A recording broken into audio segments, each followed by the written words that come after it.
தமிழ்நாடு என்றைக்குமே டெல்லிக்கு out of control தான் என முதலமைச்சர் மு.க.ஸ்டாலின் தெரிவித்துள்ளார். வாக்குச்சாவடி அளவில் ஒவ்வொரு தொண்டரையும் உற்சாகப்படுத்தும் வகையில் வெற்றி வாக்குச்சாவடி என்ற பரப்புரையை தமிழகம் முழுவதும் திமுக இன்று முதல் தொடங்கியுள்ளது.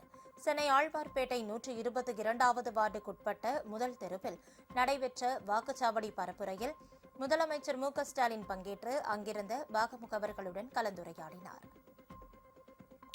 அனைத்து மக்களையும் போய் சந்தித்து வாக்குகளை சேகரிக்கணும் என்று சொன்னார்கள். நம்ம சாதனைகளை சொல்ல வேண்டும், நம்ம ஒரு இடத்துலையும் தான் நம்ம வேலைப்பாடுகள் செய்தோம் என்று அதை பற்றி மக்களுக்கு தெரிவித்து நம்ம திமுக ஓட்டு நம்மளுக்கு வரணும் அப்படின்னு அதாவது அட்வைஸ் கொடுத்துருக்காங்க, யார் யார் எப்படி ஒர்க் பண்ணணும்னு சொல்லியிருக்காங்க. இப்போ அதாவது அரசாங்க ஸ்கீம்ஸ் என்னென்ன கொடுத்துருக்காங்க. ஃபார் எக்ஸாம்பிள் விமனுக்கு 1000 ரூபா கொடுக்குறது, அதை பற்றி போய் வீடு வீடாக சொல்லியிருக்கீங்களான்னு கேட்டாங்க. சொல்லியிருக்கோம்.